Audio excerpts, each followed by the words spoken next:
오늘 우리 이제 요한계시록 17장을 한번 펴주시면 좋겠어요. 오늘 저녁의 본문은 요한계시록 17장부터 허락되는 만큼의 어떤 분량의 본문이 될 것 같습니다.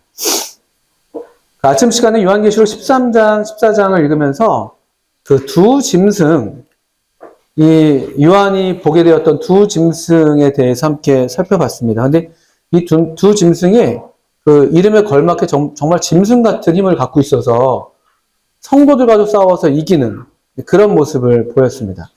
반면에 짐승을 따르지 않고 어린 양을 따르는 14만 4천 명의 무리가 시온산에 어린 양과 함께 서 있고 거기에서 새 노래를 부르는, 그리고 어린 양이 어디든지 인도하는 대로 따라가겠다는 그런 그 비교적 소수의 또 순결한 하나님의 백성들의 모습을 봤습니다. 그럼 이제 이런 질문들이 생기는 거예요. 오전에도 제가 말씀드렸지만 우리가 지금 살고 있는 이 세상이, 또 장차 이 땅에 임하게 될 이 세상 나라가 짐승의 이 나라인데, 짐승의 이 시대를 살고 있는 것인데, 그것이 이제 또 이 유배의 특징인 것이죠.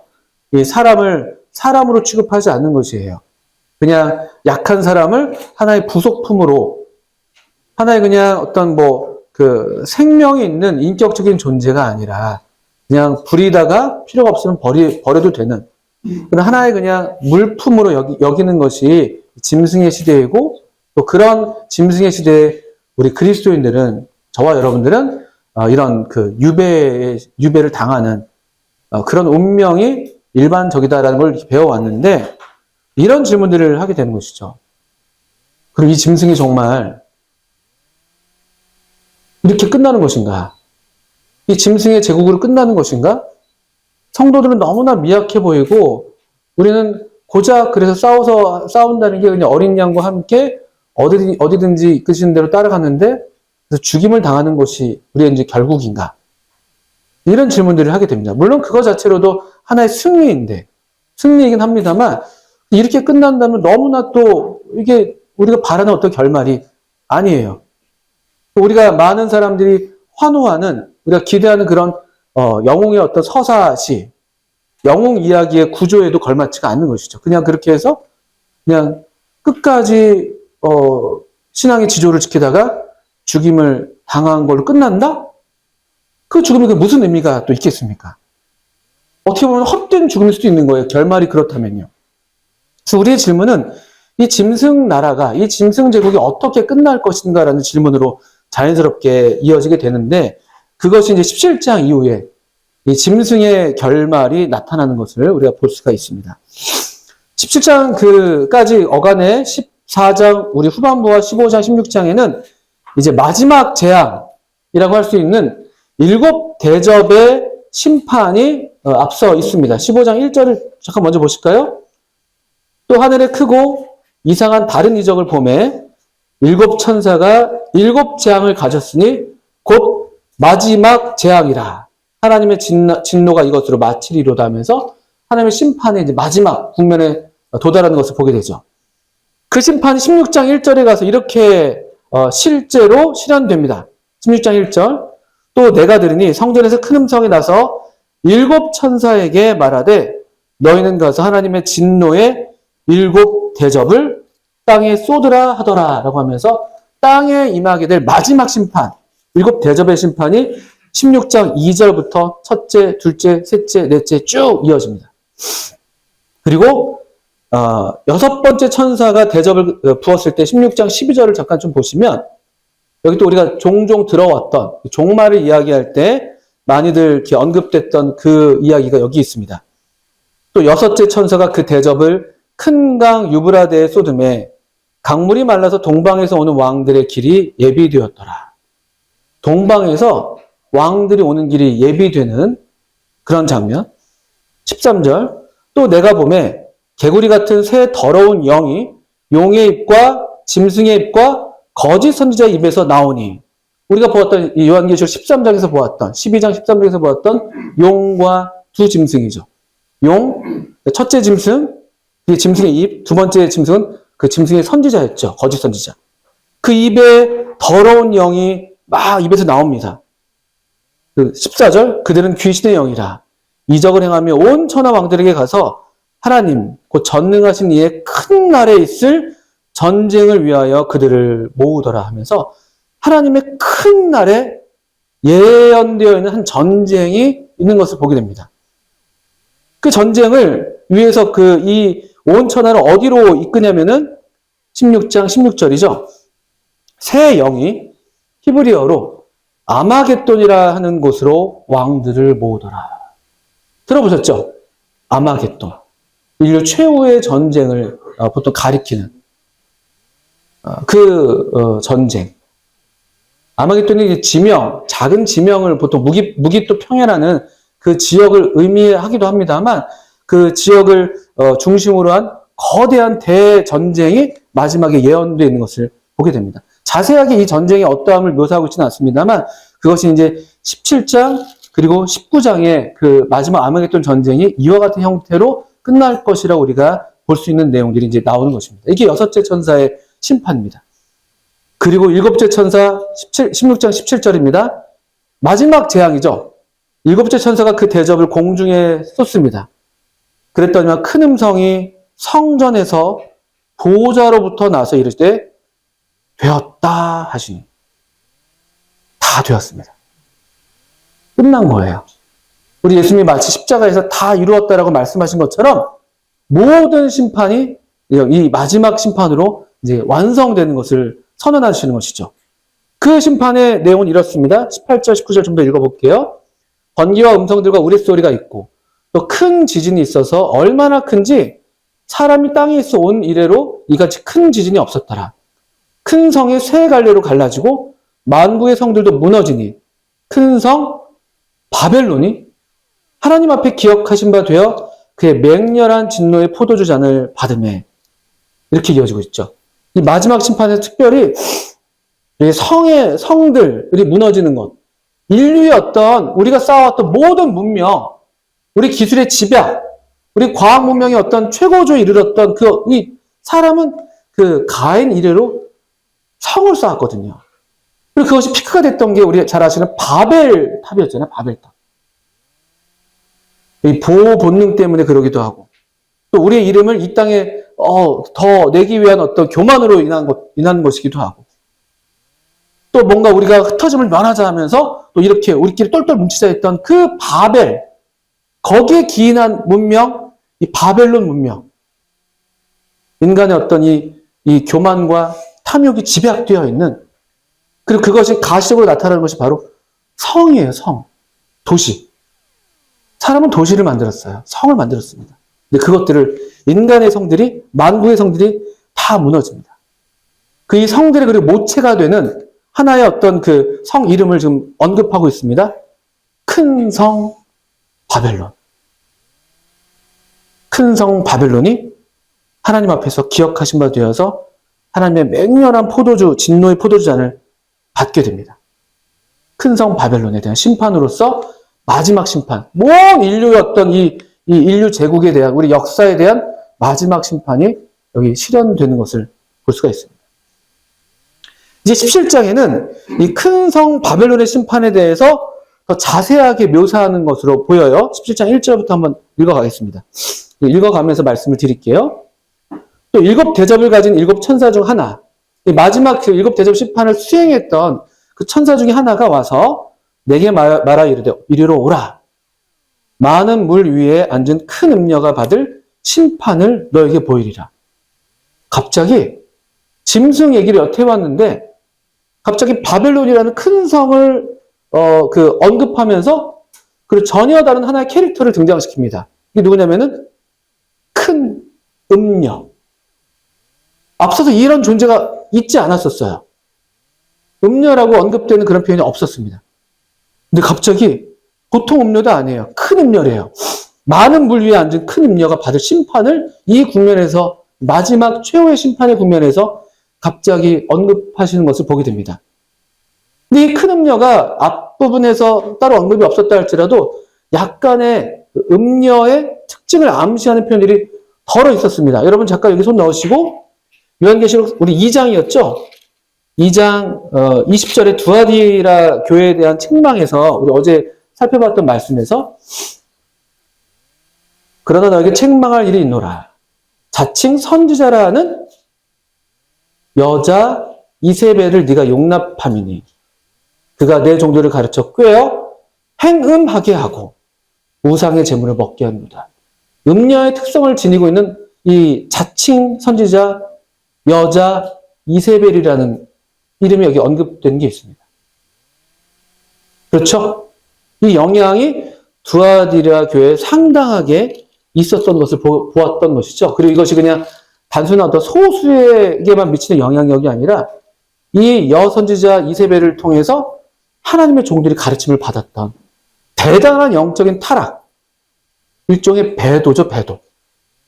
어떤 교회적인 커다란 배도가 이 두아디라 교회에 오히려 있었던 것으로 보이고, 그 중에 사단의 깊은 것을 알지 못하는 또 이 여자 이 선지자 이세벨의 교훈을 받지 않은 사람들이 오히려 소수인 것으로 보이는 그런 묘사가 24절에도 있었다고 말씀드렸습니다.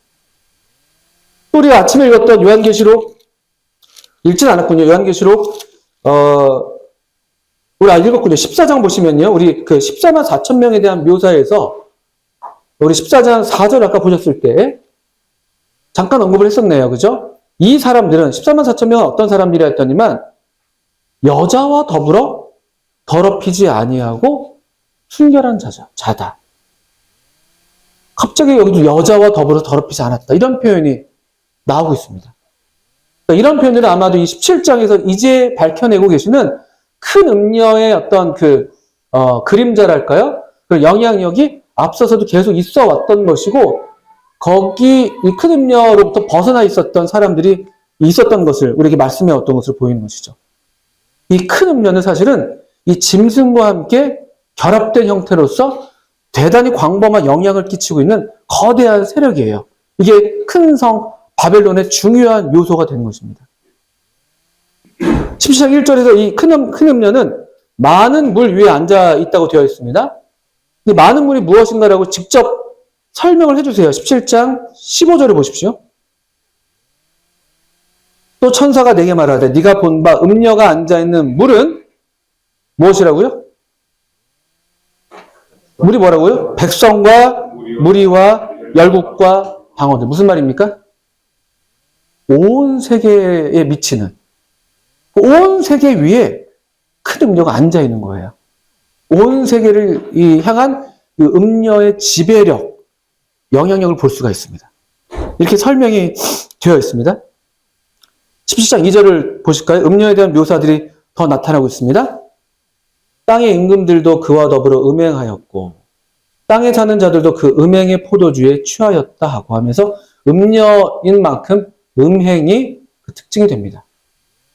이 음행이 어떤 그냥 물리적인 음행일 수도 있겠지만 대개는 영적인 어떤 이 배교, 신앙을 변절하는 그런 것들을 보통 성경에서 음행으로 묘사가 되고 있었죠. 그러니까 이 큰 음녀는요, 온 땅의 임금들, 또 땅에 사는 많은 사람들을 이 어떤 영적으로 하나님을 순결한 마음으로 따르는 그 신앙에서 벗어나게 하는 그런 종류의 영향력을 크게 행사한, 사람들은 그러면서도 자기가 음행을 하는지도 모를 정도로 너무나 일반적이고 너무나 보통의 일들로 그렇게 영향을 끼치고 있는 것입니다. 왜냐하면 이게 왜 모를 정도냐면요, 땅에 사는 자들도 음행의 포도주에 어떻게 되어 있다고 되어 있습니까? 취해 있어요. 취한 사람의 특징은요, 정신이 제정신이 아니에요. 취한 사람들 물어보면요, 당신 취했습니까? 어떻게 그렇게 잘하시죠?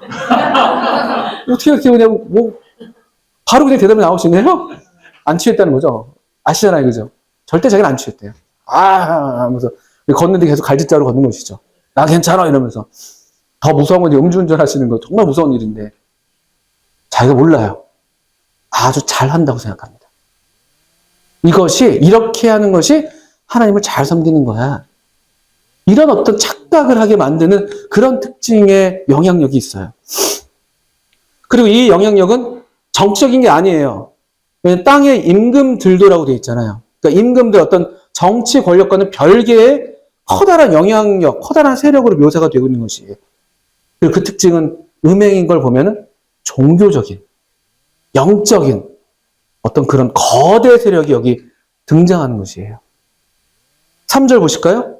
성령께서 사도 요한을 성령님께서 이걸 밝혀주지 않으면 이거 모르는 거예요. 사람들은 겉모습만 보니까 너무 괜찮아 보이고 이렇게 하는 게 정말 하나님을 잘 섬기는 것처럼 생각이 드니까 몰라요. 성령님은 아세요. 하나님의 깊은 것까지 통달하시는 분. 진리의 영. 거짓된 것을 성령님만이 올바르게 분별할 수가 있습니다. 거룩하신 영만이 이 음행의 이런 음란의 영을 분별해낼 수가 있는 거예요. 성령께서 요한을 데려가십니다. 우리 성령이 감동되었던 그 요한의 표현들과 유사한 표현이죠. 광야로 가게 합니다. 광야에 가서 선명하게 이 음녀의 실체를 보게 하시는 것이죠. 거기서 내가 보니 제대로 보는 것이죠.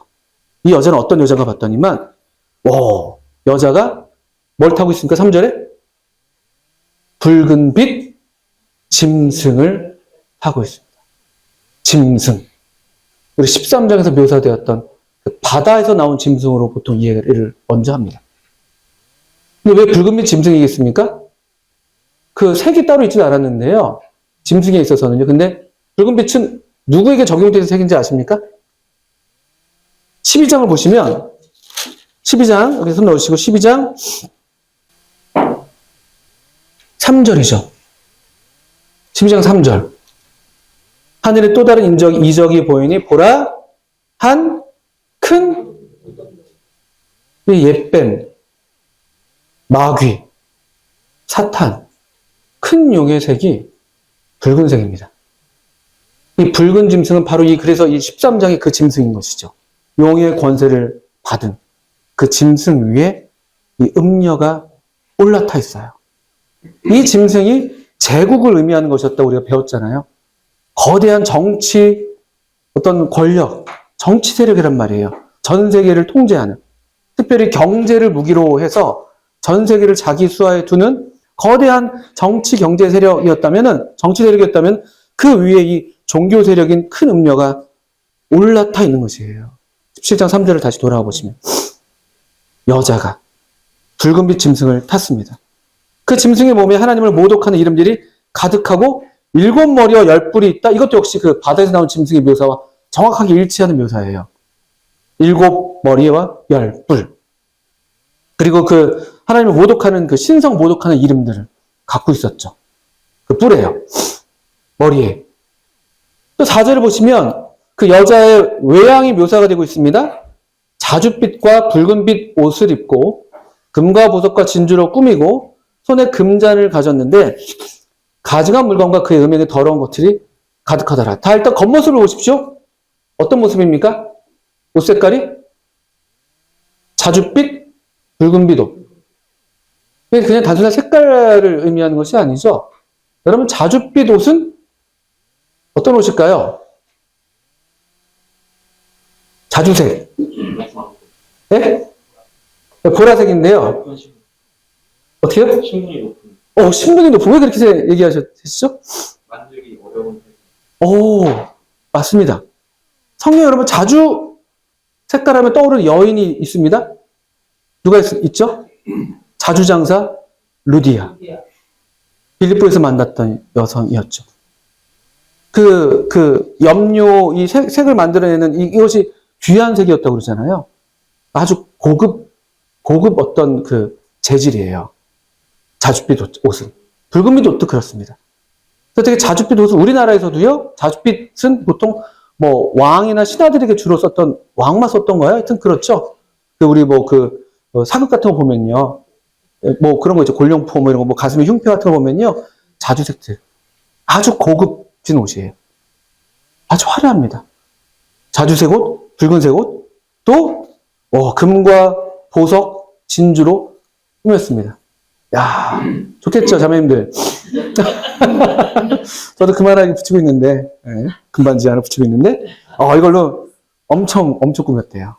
아주 보기가 너무 우아하시고, 고상하시고, 뭔가 너무나 화려하시고, 번쩍번쩍하시고, 막, 권위가 있으시고, 그런 모양이에요. 그리고 잔도 금잔이에요, 금잔. 우리 종이컵이 아니에요. 금잔을 탁 들고. 얼마나 겉으로 볼 때 보기가 좋습니까? 얼마나 우리 보통 사람들이 보기에 흠모할 만한 형제님 플라스틱 투명한 컵 들고 굉장히 좀 터덜터덜, 이건 뭐냐, 이런 표정으로. 여러분, 형님 아까 얘기하셨잖아요. 우리 어쩔 수 없어요. 되게 슬프게 얘기하시더라고요. 슬픈 거 아니에요. 금잔을 탁 들고. 근데 정체가 있죠. 그 금잔에, 뭐가 가득했다고 합니까? 잔 안에. 가증한 물건, 음행의 더러운 것들이 가득하다고요. 사람들은 몰라요. 겉모습만 봅니다. 좋아 보이는, 교양 있고, 우아하고, 고상하고, 화려하고. 몰라요. 정체를 몰라요. 성령님께 이끌려서 광야에 가서 보지 않는 이상, 우리도 그 왕궁의 현란함에 취해 있는 이상 이거 볼 수가 없어요. 그래서 대부분 이런 모습을 띤 이 음료에게 많은 사람들이 박수를 보내고 추종하게 되는 것이에요. 또 5절 또 보시면 그 이마, 아까 우리 다카시 형제님 이마에 대한 한국어 표현, 좋은 표현 배우셨더라고요. 무엇 배우셨죠? 맞박. 예. 이 여인한테는 맞박이라고 하고 싶어요. 이마에 이름을 기록해 놓았는데, 이 이마, 우리 손목 계속 나오죠? 그, 짐승의 표도 그렇고, 또 14만 4천 명의 이마에 있었던 그 예수님의 어린 양 이름과 하나님 아버지의 이름. 이 여인의 이마에도 이름이 기록되어 있습니다. 이름이 뭐냐 했더니만, 비밀이래, 비밀. 비밀. 그런데, 그 비밀이 또 뭐라고 붙어 있습니까? 큰 바벨론. 큰 바벨론인데, 이게 비밀이에요.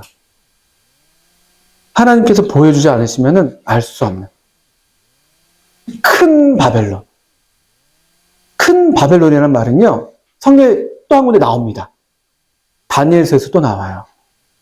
그 느부갓네살 왕이 하나님의 무서운 경고의 환상을 봤죠. 그 나무가 잘리는 그런 환상을 봤어요. 다니엘이 해석을 하면서 왕한테는 이 일이 일어나지 않으면 좋겠습니다. 임금님께서 겸손하게 이 제국을 주신 분이 하나님인 걸 인정하시면 이렇게 잘려나지 않습니다. 이렇게 경고를 했는데 이 느부갓네살 왕이요, 이 경고의 말씀을 듣지 않았어요. 그래서 아주 자기 자신에 취해가지고, 여기 한번 보시겠습니까? 다니엘서 4장이죠. 성경이 아주 참 흥미롭습니다. 아주 참 놀라운 책이에요. 4장 28절 이후에 나오네요. 손 넣으시고 다니엘서 4장 28절 이후에 이 모든 일이 찾으셨습니까? 다니엘서 4장 28절. 이건 느부갓네살 왕이 자전적으로 자기가 고백하는 식으로 지금 표현이 되어 있습니다. 이 모든 일이 다 나 느부갓네살 왕에게 임하였느니라 12달이 지난 후에 잊어버린 거죠. 아마 다니엘의 경고를 들었을 때 좀 정신 차렸을 거예요. 근데 12달, 1년이 지난 다음에는 잊어버렸어요.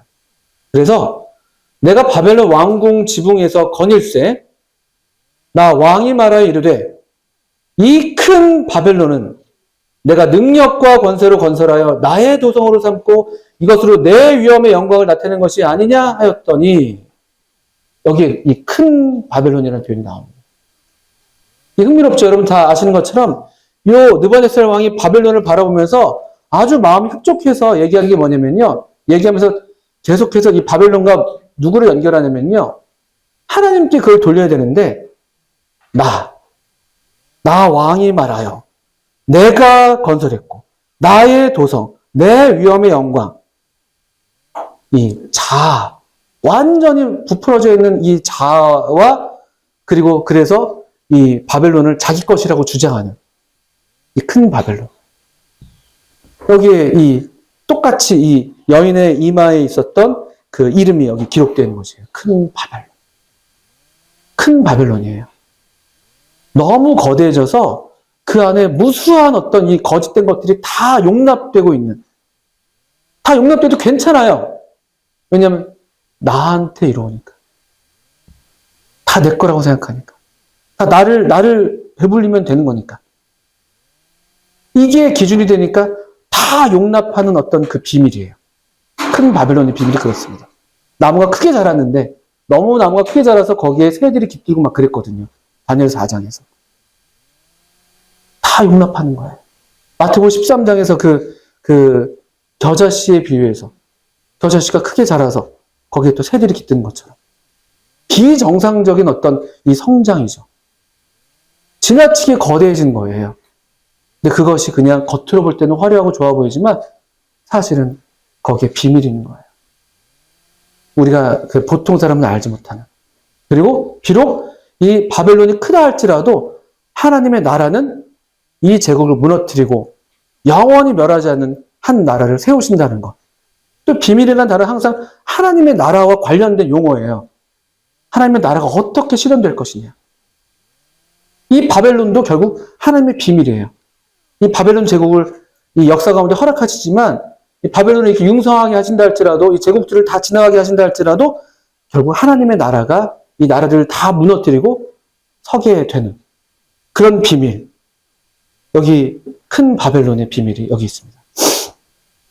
이 비밀에 대해서 자세하게 얘기가 되어 있어요. 6절 이해 보십시오. 이 바벨론의 정체죠. 또 이 음녀의 정체입니다. 이 여자는요, 겉으로는 아주 그렇게 화려하고 우아해 보이고 고상해 보였지만 성도들의 피와 6절입니다. 17장 6절 돌아오셔서 예수의 증인들의 피에 취해 있습니다. 무슨 말입니까? 성도들의 피를 흘리는데 앞장선 어떤 세력이에요. 예수님을 증거하는 그 증인들을 핍박하고 그들로 피 흘리게 하는 그런 세력이에요. 이게 이 바벨론의 정체예요. 이 여인의 정체입니다. 그러니까 6절에 요한이 보고 여자를 보고 놀랍게 여기고 크게 놀랐습니다. 천사가 7절 왜 놀랍게 여기느냐? 여자와 그가 탄 7머리와 10뿔 가진 짐승의 비밀을 너에게 이제 일러주겠다라면서 그들의 정체를 폭로합니다. 네가 본 짐승은 8절 전에 있었다가 지금은 없으나 장차 무정역으로 돌아와 멸망으로 들어갈 자니 땅에 사는 자들로서 창세 이후로 그 이름이 생명책에 기록되지 못한 자들이 이전에 있었다가 지금은 없으나 장차 나올 짐승을 보고 놀랍게 여기리라. 그래서 이 짐승에게 경배하는 생명책에 기록되지 않은 자들이 다 짐승에 경배한다고 요한계시록 13장에 되어 있었잖아요.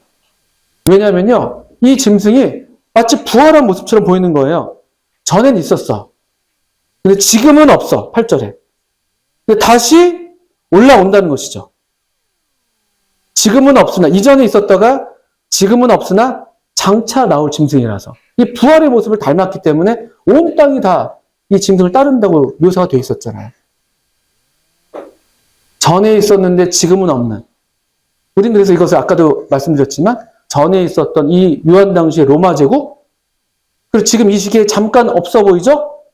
그러나 이 환란기에 다시 새롭게 들어서 세워지게 될 이 신생 로마 제국으로 이해하게 되는 것이에요. 그 로마 제국의 형태를 그대로 띠는 로마를 중심으로 하는 실제로도 그런 어떤 이 거대한 권력으로 우리가 이해하는 것입니다. 그래서 9절에서 지혜 있는 뜻은 여기 있으니라고 하면서 여기에 또 지혜가 필요하다. 여기에 지혜를 가진 마음이 필요하다고 얘기하는 거예요. 그 이 짐승의 비밀을 이해하는 데 있어서 7머리는 그 짐승에게 있는 7머리는 여자가 앉은 7산이에요. 7산은 또 뭐냐? 또 7왕이라고 하면서 10절에서 아주 분명하게 밝혀주고 있죠. 여자는 7 그 머리를 가진 짐승 위에 올라타 있는데 7머리는 7왕을 가리키는 거예요. 이 정치 세력, 이 제국 세력이 올라타 있는 것이죠. 아주 결탁되어 있는 그런 모습이죠. 7왕은 또 어떤 존재냐? 10절을 보시면 5은 망하였고 하나는 있고 다른 하나는 아직 이르지 아니하였으나 이르면 반드시 잠시 동안 머무르리라 해서 7왕이 누구냐 무엇이냐라고 해서 또 해석이 좀 분분한 면이 있습니다. 로마 황제들의 어떤 7 황제들을 가리킨다라고 해석하는 분들도 있지만 저는 계속해서 짐승을 우리가 봐왔을 때 이것 역시 어찌 짐승의 이 권력으로서 그 역사적인 어떤 제국들의 순서가 아니겠는가 보통 이해를 합니다. 그래서 앞에 있었던 5 왕은 되게 이제 애굽, 제국의 첫 시작이죠. 애굽으로 시작해서 애굽, 바벨론, 페르시아, 그리스, 로마. 보통 이렇게 이해를 하는 것이죠. 아수르가 빠졌군요. 애굽, 아수르. 그래서 이게 5 왕이 먼저 있고 그 다음에 지금 있는 하나는 있다고 했는데 지금 있는 왕은 아마도 로마 제국, 이 지금 요한 당시에 로마 제국을 의미한다고 이해가 되는 것이고 아직 이르지 아니한 것은 아까 얘기했던 그 8절에서 이야기했던 지금은 없지만 장차 나올 그 어떤 존재, 신생 로마 제국으로 보통 이해를 합니다. 꼭 이것이라고 말할 수는 없습니다만 이렇게 보통 이해를 한 것이죠. 그리고 전에 있었다가 지금 없어진 짐승은 8째 왕이니 7축에 속한 자라. 그가 멸망으로 들어가리라 해서 좀 독특한 또 한 존재가 좀 부각되는 것이 여기 묘사가 되고 있습니다. 반에서 9장에서도 11장에서도 그 뿔 중에서 한 작은 뿔이 나오는 것들이 묘사되고 있는데 그것과 유사한 표현으로 이해가 됩니다. 10뿔 역시 10왕이다. 12절에서 얘기하고 있죠. 아직 나라를 얻지 못하였다라면서 아직은 미미한 어떤 이 잠재적인 어떤 권력이죠. 근데 다만 짐승과 더불어 임금처럼 한동안 권세를 받게 된다는 것이에요. 그 시기예요. 그리고 그들이 한 뜻을 가지고 자기의 능력과 권세를 다 누구에게 주냐? 짐승에게 몰아주는 거예요. 모든 이 지상의 권력들이 아주 거대한 로마 제국뿐만 아니라 잠재적인 어떤 그 권력 체계가 있는 것으로 보이는데 그것들도 다 짐승에게 자기의 권력을 다 몰아줍니다. 다 몰아줍니다. 왜냐? 아주 놀랍습니다. 왜 이렇게 짐승에게 전문 용어로 이제 몰아주기, 몰빵 이런 하는 것인데요. 힘을 키워야 되는 거예요. 왜냐? 14절 보시면 한 뜻이 있어요. 그들이 어린 양과 더불어 싸우려니와. 어린 양과 싸우려는 이 적의, 우리 주님께 대한 이 적의로 똘똘 뭉친 세력들인 거예요. 우리 13장에서는 이 짐승이 성도들과 싸워서 성도들을 이겼어요. 우리가 마음이 조마조마하게 되는 것이죠. 와, 성도들도 당해내지 못하네. 죽임을 당하고 칼에 그냥 상하는 자는 칼에 상함을 당하고 어쩔 수가 없네 이렇게 했는데 그 기세를 몰아서 이 어린 양을 향해서도 이 모든 이 세력들이 다 결집해가지고 어린 양과 싸우려고 덤벼들어요. 근데 우리 여기에 이제 우리의 이 희망의 이 참된 메시지, 이 진리가 여기 있습니다. 14절이죠. 아주 가볍게 표현하고 계세요. 어린 양은 만주의 주시요 만왕의 왕이심으로 그들을 이기실 터이요. 아주 단순하게 아주 짧게 나중에 또 19장에서 자세하게 또 묘사가 됩니다만 아주 별것 아닌 것처럼 지금 이 짐승에 대해서 굉장히 긴 묘사가 있었잖아요. 어떻게 짐승들이 이렇게 뭉치고 결집하는지를 묘사했는데 그래서 어떻게 어린 양과 싸우려는지 묘사했는데 아주 가벼운 한 말씀으로 그냥 그들을 튕겨내는 것처럼 그렇게 지금 말씀이 여기 기록되어 있어요. 어린 양이 만주의 주 만왕의 왕이시다. 놀랍지 않습니까? 거대 짐승이에요. 이 지상에 어떤 이전에 있었던 그 짐승들과도 다른 너무 무서워서 다니엘이 벌벌 떨었던 그 마지막 4번째 짐승인데 이 거대한 괴물이 어린 양을 덤벼든 거예요. 어린 양은 얼마나 말 그대로 어립니까? 얼마나 약해요. 여러분 생각해 보십시오. 한 포식자가 육식동물이 어린 양 한 마리를 지금 공격하는 거예요. 모은 힘을 모아가지고요. 일반적으로는 어린 양이 견뎌낼 재간이 없죠. 근데 이 어린 양, 짐승을 이기는 어린 양, 얼마나 놀랍습니까? 이게 하나님의 하시는 일이죠. 하나님은 참 놀랍게 계시록에서 물론 이 19장에서 이제 백마를 타고 오시는 분으로 우리 주님을 묘사하는 장면이 있습니다만 처음에 유대 지파의 사자 다윗의 뿔이라고 묘사해서 주로 사자로 가도 되잖아요. 짐승과 싸우려면 사자쯤 돼야 되는 거 아니에요? 근데 어린 양이에요. 계속 어린 양이에요.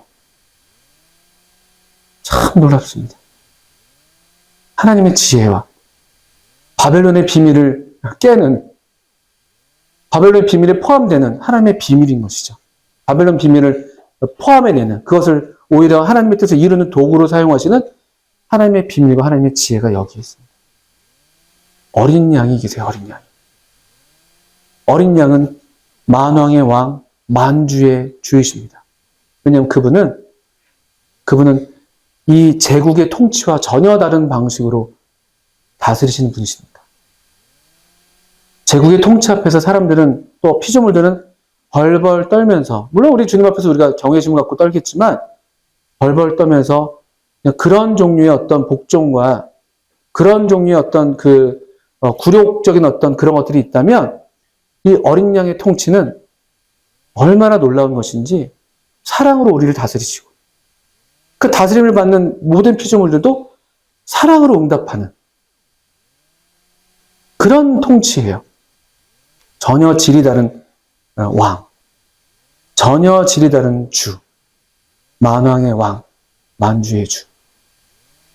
골로새 1장에서는 사도 바울은 이렇게 말씀하고 있죠. 그가 우리를 흑암의 권세에서 건져내사 그의 사랑의 아들의 나라로 옮기셨다. 한쪽은 뭐냐면 흑암의 권세예요. 지배하죠, 물론 지배. 짐승이 지배합니다. 흑암의 권세, 흑암의 지배. 우리가 지금 속하게 된 이 나라는 사랑의 아들의 나라. 하나님을 사랑하시는 아드님의 나라라는 이야기일 수도 있고, 그냥 그 본질이, 속성이, 통치의 방식이 사랑이신 그 사랑받는 아드님의 나라. 우리가 그 백성이 되는 것이거든요. 만왕의 왕이에요. 이런 왕이 없습니다. 이런 주가 안 계세요. 그러니까 이 금신상이, 그 제국의 금신상이 높게 섰다 할지라도, 사람의 손으로 뜨이지 않았던, 되지 않은 어떤 한 돌이, 작은 돌이 날아와서, 그냥 그 신상의 다리를 탁 쳐버리는 거예요. 와르르 무너지는 겁니다. 그리고 그 뜨인 돌에서부터 나라들이 점점 커서 온 세상을 채우는 그런 비전이 요한계시록에, 다니엘서에 묘사가 되어 있지 않습니까? 그 나라의 왕, 만왕의 왕, 만주의 주, 어린 양이 이기십니다. 또 그와 함께 있는 자들, 곧 부르심을 받고 택하심을 받은 진실한 자들도 그가 진 것처럼 묘사되었었잖아요. 성도들과 싸워서 짐승이 이겼다고 되어 있지만 어린 양과 똑같은 거예요. 죽음으로써 승리하는 거예요. 죽음으로써. 환란으로써 그 나라에 동참하는 거예요. 우리에겐 죽음이 두려운 일이 아닌 거예요. 죽음이 가장 큰 무기예요. 가장 큰 무기예요. 온 세상을 통치하는 흑암의 권세가 세상을 지배하는 가장 큰 어떤 통치 방식이 죽음이잖아요. 경제를 매매를 들어서 세상을 통제할 때 왜 그게 사람들을 굴복하게 하냐면은 그거 안 되면 죽으니까. 먹을 거 못 사면 굶어 죽으니까. 죽음에 대한 공포가 그 뒤에 있는 거거든요. 그 죽기를 무서워함으로 일생에 매여서 우리가 종로를 탄다고요. 근데 어린 양이 그러셨던 것처럼 이 어린 양과 함께한 자들도 사실 죽음으로써 오히려 승리하는 이런 이김이 우리에게 있는 것입니다. 죽음이 끝이 아니에요. 그래서 요한계시록 다른 데서는 지금 이후로 주 안에서 자는 자들은 복이 있다. 오히려 이렇게 얘기하고 있는 것이죠. 15절 또 15절 아까 우리가 읽었죠? 음녀가 앉아 있었던 물, 얼마나 광대한 영향력인가를 볼 수가 있었고, 근데 흥미로운 건 16절에 보시면 이 음녀가 네가 본 바 이 열불과 짐승은 주목하셔야 됩니다. 어떻게 됐어요? 음녀를 미워한대요. 그전까지 둘이 짝짝꿍했었습니다. 음녀가 이 짐승 위에 올라타가지고 전 세계를 피차 서로 아주 그냥 손발이 맞아가지고 전 세계를 영적으로든 물질적으로든 경제적으로든 정치적으로든 다 지배하고 있었어요. 근데 어느 한 시점에 이 환란기의 마지막 때가 되면 이런 일이 생긴다는 거예요. 이 짐승이 음녀를 미워합니다. 망하게 하고 벌거벗게 하고 그의 살을 먹고 불러 아주 사른다. 이런 어떤 자기 안에서의 어떤 그런 어떤 대립이 묘사가 되고 있죠. 이것이 어떻게 왜 이런 일이 일어나는가 봤더니만 17절에 이는 하나님이 자기 뜻대로 할 마음을 그들에게 주사 한 뜻을 이루게 하시고 그들의 나라를 그 짐승에게 주게 하시되 하나님의 말씀이 응하기까지 하심이라. 하나님의 섭리가 여기 있는 것이죠. 이 짐승들이며 이 음녀며 그들이 아무리 저렇게 서로 결탁하고 힘을 모으고 한다 할지라도 이 말이 좀 적절하지 않지만 하나님 손바닥에 있는 것이에요. 하나님께서 다 섭리하시는 하나님의 주권과 섭리는 다함이 없습니다. 그분의 주권과 섭리에서 벗어나 있는 어떤 피조물들도 없는 거예요. 그것이 아무리 짐승이라 할지라도, 아무리 음녀라 할지라도, 아무리 거대 권력이라 할지라도 하나님의 섭리 안에 다 있다는 것이에요. 여러분 믿으십니까? 이게 우리에게 필요한 믿음이에요. 우리가 발을 동동 막 구를 이유가 없어요. 물론 우리가 명령, 우리 주님께서 말씀하신 대로 나라들을 위해서 기도하고 또 하나님의 뜻이 이루어지기를 기도하는 우리의 기도가 필요한 것이죠. 우리의 믿음으로 기도할 수가 있는 거예요. 하나님은 하나님의 일을 하세요. 하나님의 때에 반드시 지체하지 아니하시고 그분의 정하신 때에 음녀가 아무리 이 세상을 미혹했다 할지라도 짐승이 아무리 이 세상에 군림했다 할지라도 하나님의 때가 되면 다 이들은 지나가기 마련입니다. 하나님의 섭리 안에 있는 것이에요. 18장에는 이 바벨론의 패망을 더 자세하게 묘사하고 있습니다. 이게 좀 시간이 다 됐기 때문에 18장 2절에 다시 보시면 이 큰 성 바벨론, 그 음녀와 같은 것으로 여겨진 큰 성 바벨론의 정체가 더 폭로되고 있습니다. 힘찬 음성으로 외쳐 이르되 무너졌도다 무너졌도다 큰 성 바벨론이여. 바벨론의 이제 멸망에 대해서 아주 기뻐하고 있죠. 이 바벨론 아까 그렇게 고상해 보였던 이 바벨론은 귀신의 처소입니다. 알고 보니 각종 더러운 영이 모이는 곳, 각종 더럽고 가증한 새들이 모이는 곳이 되었도다. 이 온갖 그 혼합 종교, 아주 더러운 그 영들이 여기 다 결합되어 있는 거예요. 3절 그 음행의 진노의 포도주로 말미암아 만국이 무너졌고 또 땅의 왕들이 그와 더불어 음행하였으므로 땅의 상인들도 그 사치의 세력으로 치부하였도다 하더라 하면서 경제적인 어떤 결탁도 여기 있어 보이죠. 땅의 상인들이 사치, 그 화려함, 그 사치의 세력으로 치부하였다. 불을 쌓아갔다는 것이죠. 그러면서 우리에게 명령하는 이 하나님의 백성들에게 주시는 말씀이 있는 거예요. 또 내가 들으니 4절 하늘로부터 다른 음성이 나서 이르되 내 백성아 거기서 나와라. 거기서 나와 그의 죄에 참여하지 말고 그가 받을 재앙들을 받지 말라. 나오라는 거예요. 하나님의 백성이 거기에 속지 말고 이 큰 성 바벨론에 거기 속아서 거기 속해 있지 말고 거기서 나오라는 거예요. 이 아까 우리 14장에서 어린 양이 인도하시는 데라면 어디든지 가는, 어디로 인도하든지 어린 양을 따라가는 그런 순결한 하나님의 백성들의 모습이 여기도 나타나는 것이죠. 이 열방, 열국과 방언과 백성과 무리의 거대한 영향력을 행사하는 이 종교 세력 안에 우리가 거기에 속해 있으면 안 된다는 것입니다. 나오라는 거예요. 이 말씀은 항상 우리 하나님의 백성들에게는 항상 거기서 나오라는 말씀들이 주어져 있는 것이죠. 우리 교회라는 이름 자체가 그래요. 교회를 가리키는 헬라어 단어가 무엇이죠? 에클레시아라는 단어죠. 에클레시아. 에크라는 단어와 그다음에 칼레오라는 동사 이 결합되어 있는 형태의 단어입니다. 칼레오는 부르다. 에크라는 단어는 어디로부터.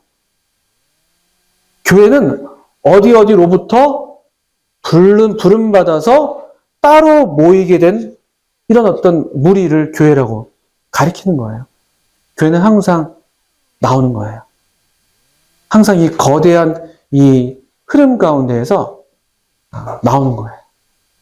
많은 사람들 가운데에서 이 목자의 음성을 듣고 어린 양의 음성을 듣고 나오는 거예요. 나오는 거예요.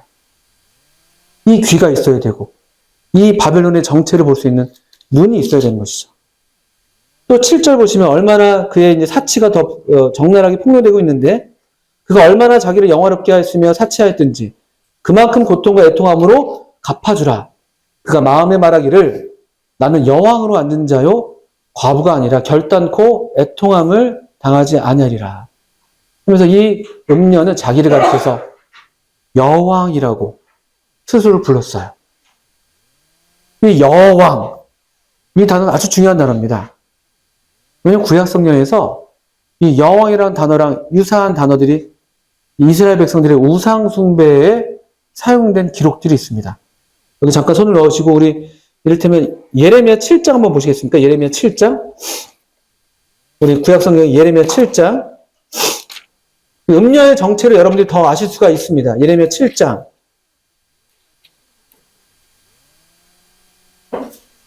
예레미야 7장 18절. 이 하나님을 순종하지 않는 백성, 이스라엘 백성들이 이렇게 불순종하고 있는 모습을 보면서 하나님께서 그냥 예레미야한테 야, 얘네 안 되겠다. 너 이 백성을 위해서 기도하지 말아라. 이렇게 아주 탄식하면서 얘기하시는데, 그러면서 그들의 행위를 묘사하시는데, 그들이 어떻게 하나님께 불순종했나 봤더니만, 예레미야 7장 18절. 온 가족이 우상숭배에 다 힘을 모으고 있습니다. 어떤 우상숭배인가? 자식들은 나무를 줍고요. 그 나무를 갖고 아버지들은 불을 피웁니다. 부녀들은 가루를 반죽해서요. 누구를 위해서 과자를 만든다고요? 하늘의 여왕이 있어요. 이 우상숭배는 새로운 게 아니에요. 아주 이 바벨론의 이 거짓 신앙은 새로운 게 아니에요. 아주 오래된 것입니다. 하늘의 여왕을 숭배하는 거예요. 이 음녀가 자기를 여왕이라고 얘기하는 바로 그것인데요. 이 여신 숭배, 여왕 숭배. 예레미야를 펴줬으니까 예레미야 44장도 한번 펴보실까요? 예레미야 44장 17절. 예레미야 44장 17절. 예레미야 44장 17절부터 좀 보겠습니다. 이들이 했던 일들이 새로운 일이 아니라 옛날부터 했던 일이라는 걸 스스로도 얘기합니다. 예레미야 44장 17절. 우리 입에서 낸 모든 말을 반드시 실행하여 우리가 본래 하던 것, 곧 우리 선조와 우리 왕들과 우리 고관들이 유다 성읍들과 예루살렘 거리에서 하던 대로 하늘의 여왕에게 분향하고 그 앞에 전제를 드리리라. 그때에는 우리가 먹을 것이 풍부하며 복을 받고 재난을 당하지 아니하였더니 18절 우리가 하늘의 여왕에게 분향하고 그 앞에 전제 드리던 것을 패한 후부터는 모든 것이 궁핍하고 칼과 기근의 멸망을 당하느니라 하며 19절 여인들이 이르되 우리가 하늘의 여왕에게 분향하고 그 앞에 전제를 드릴 때 어찌 우리 남편의 허락이 없이 그 형상과 같은 과자를 만들어 놓고 전제를 드렸느냐 하는지라. 여왕, 하늘의 여왕을 숭배하는 것이 너무나 당연한 일이고 하늘의 여왕을 숭배할 때 우리가 풍요로웠던 거예요.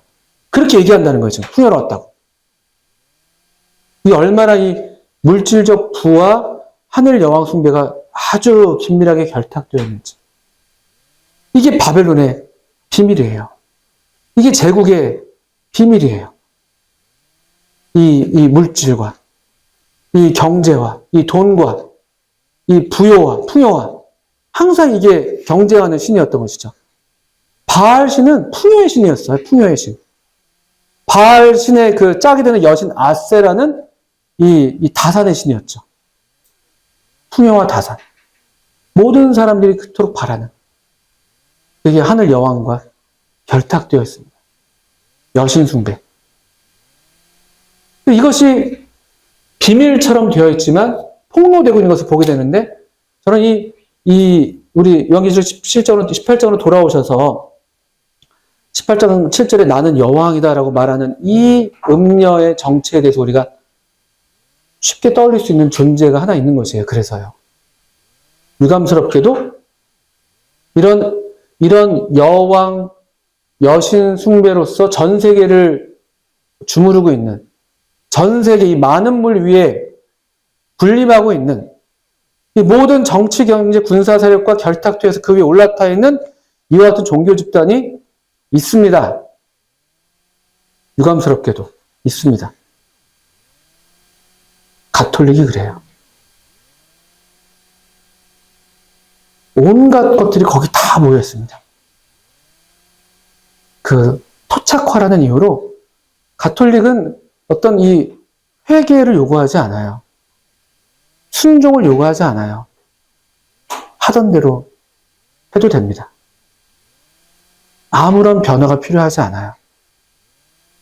그리고 자기의 종교 이 행사에 함께 하도록 합니다.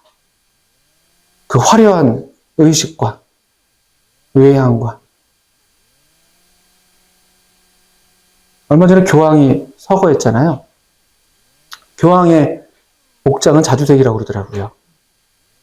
그 교황이 서거한 다음에 교황을 뽑아내야 되잖아요. 그때 이제 그 추기경들이 모이는데 그들의 복장은 빨간색으로 가득합니다. 이미지를 검색해 보십시오.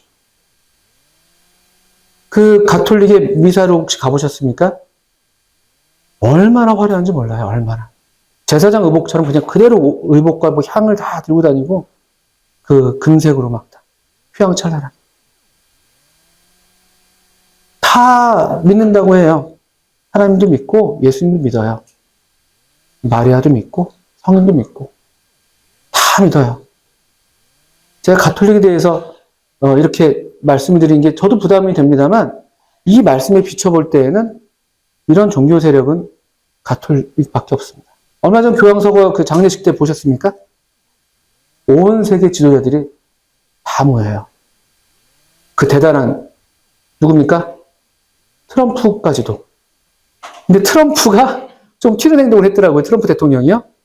복장을 검은색이 이제 그게 이제 드레스 코드잖아요. 근데 그 파란색 계통을 입었다고 그러더라고요. 뭔가 약간 모르겠어요. 모르겠어요. 근데 대단한 권력입니다. 대단한 권력이에요. 사람들은 아주 좋아해요. 온 세계에 이렇게 영향력을 그 행사하는 뭐 모든 나라가 다 이 교황 앞에 다 머리를 숙여요. 절대 권력자들도, 푸틴도, 뭐 미국 대통령도, 중국도. 얼마나 존경을 받습니까? 얼마나 많은 사람들이 눈물을 흘리면서 그 바티칸에서 그 몇 킬로를 그냥 쭉 따라가면서. 정말 장관입니다, 장관. 거기에 있으면 내가 정말 뭐라도 된 것 같은 그런 느낌을 받기가 쉽습니다. 취해 있는 것이죠, 취해 있는 것. 이런 존재가 여왕이라고 자기를 부르고 있는 이 존재가 음녀가 있습니다. 그런데 이 음녀가 심판을 받는다는 거예요. 8절에.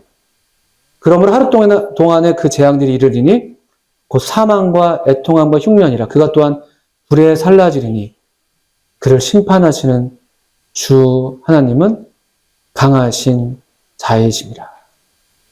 음녀의 정체도 중요한 요소가 될 수 있지만 더 중요한 것은 음녀와 이 짐승들의 운명이에요.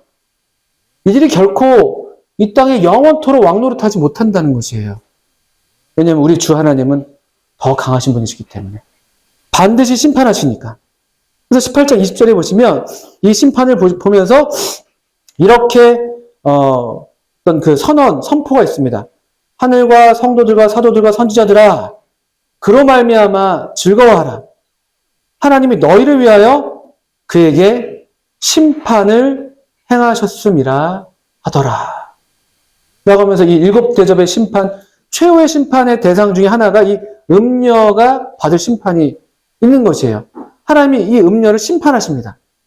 하나님의 섭리 가운데에서 이제까지 그를 허락했던 그 시간을 다 마감하시면서 이제 이 음녀를 심판하시는 장면. 그것도 이 사실은 하나님의 섭리 가운데 이 짐승에 의해서 오히려 그렇게 지금 도구로 짐승을 사용하셔서 심판하시는 모습을 보게 되죠. 그 짐승들은 어떻게 됩니까? 19장에 보시면 이 할렐루야 사중창이 1절부터 10절까지 이 사중창이 나옵니다. 신약성경의 유일한 할렐루야예요. 여러분 구약성경 그 시편에서 할렐루야로 그 노래가 끝났잖아요. 그 뒤로 이 할렐루야가 다시 회복되진 않았었어요. 근데 여기 요한계시록 19장에 와서 다시 할렐루야가 회복되고 있습니다. 할렐루야, 하나님을 찬양하라 이런 뜻이라고 그러죠. 찬양의 내용들 우리가 다 볼 수가 없는데요. 그 중에 중요한 말씀이 있습니다. 19장 6절 보시면 또 내가 들으니 허다한 무리의 음성과도 같고 많은 물소리와도 같고 큰 우레소리와도 같은 소리로 이르되 이 마지막 할렐루야인데요. 할렐루야! 주 우리 하나님 곧 전능하신 이가 뭐한다? 통치하십니다. 이게 영원한 복음의 핵심이에요. 우리를 구속하셔서 우리를 나라와 제사장을 삼으셔요. 왜요? 우리가 그분과 함께 왕 노릇하게 하시려고. 하나님이 통치하세요.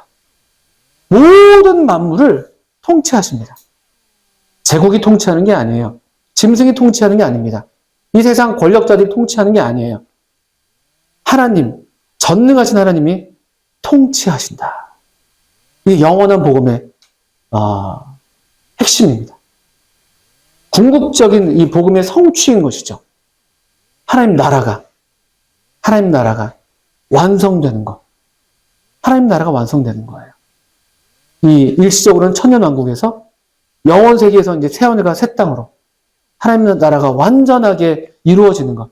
그분의 통치가 온 우주에 가득하는 것. 어떤 피조물도 이 통치에 이제 더 이상 거역할 수 없는 최후의 반역마저도 잠재워 버리시는 그 통치를 이 마지막 할렐루야가 노래하고 있습니다. 우리 주님이 이 할렐루야 음성과 함께 이 노래와 함께 이 땅에 재림하십니다. 19장 11절부터 나오는 이 백마를 타고 오시는 분, 그렇게 재림하시는 영광주로서 우리 주님이 묘사되고 있죠. 주님이 처음 이 땅에 오실 때는 무엇을 타셨죠? 아주 겸손하셔서 나귀 새끼를 타셨어요. 주님은 왜냐하면 이 땅에 처음 오셨을 때 십자가에서 달려 돌아가시는 것이 목적이었으니까요. 재림하실 때는 그렇지 않습니다. 통치를 위해서 오세요.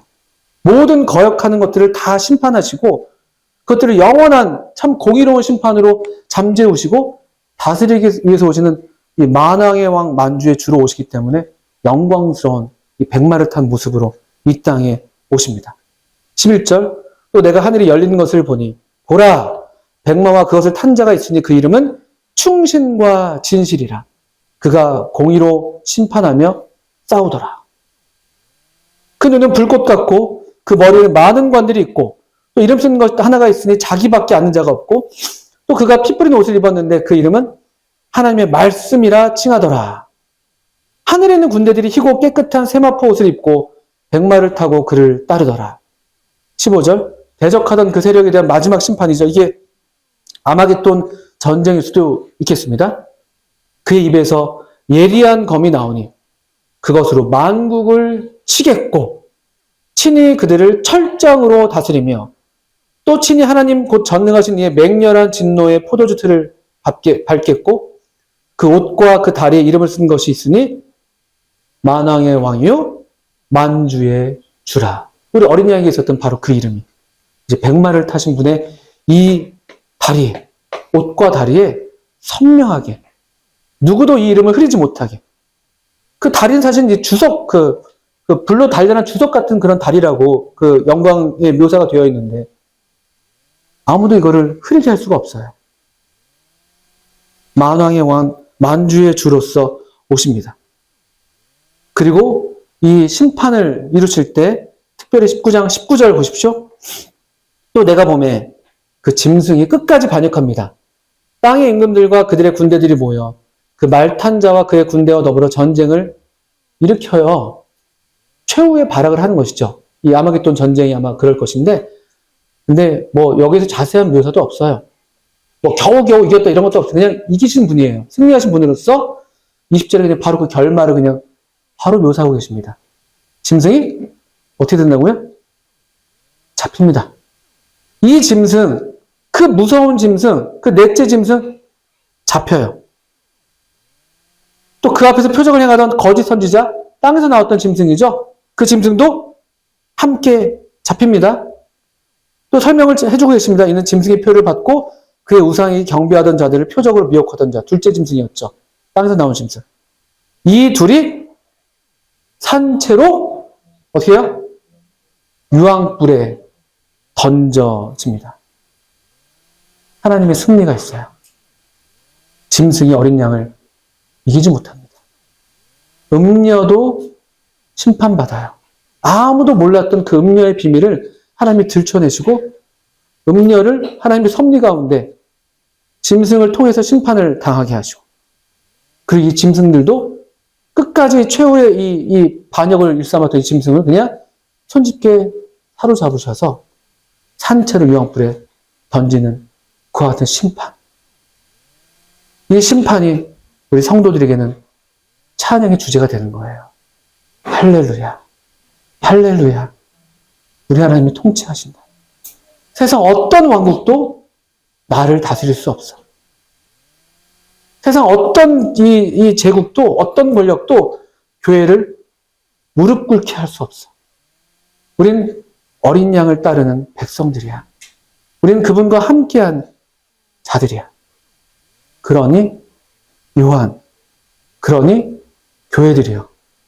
끝까지 어린 양과 함께 이 승리에 동참하자는 그런 이 사랑의 어떤 이 권면, 격려의 말씀이 여기에 있습니다. 그리고 이것이 그대로 오늘을 살고 있는 이 저와 여러분에게도 동일한 그런 힘이 되고 능력이 되고 격려가 되는 말씀이라고 믿습니다.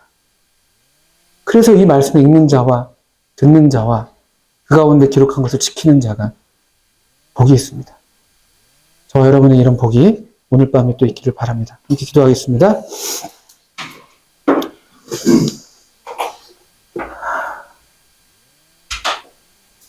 아버지 하나님, 저희들은 너무나 참 어리석고 우둔해서 이 하나님의 분명한 진리의 말씀을 읽지도 않고 또 깨닫지도 못할 때가 참 많으나 성령님 우리를 도우셔서 우리를 진리의 말씀으로 인도해 주시고 또 성령님으로 이 하나님의 이 놀라운 이 섭리와 경륜, 하나님의 능력과 통치를 이 분명하게 밝히고 있는 이 진리를 우리로 분명히 깨닫고 또 이해하고 또 그리고 확신할 수 있는 그런 지혜와 총명을 허락해 주시기를 기도합니다. 요한의 때에도 이와 같은 말씀을 주셨던 것처럼 오늘 우리에게도 이 같은 동일한 말씀을 우리를 위해서 주신 것을 감사를 드립니다. 이 말씀이 저와 우리 모든 성도님들을 붙들어 주시고 또 힘주시고 또 위로해 주시기를 기도합니다. 예수님의 이름으로 하나님 아버지께 기도합니다. 아멘. 네, 수고하셨습니다.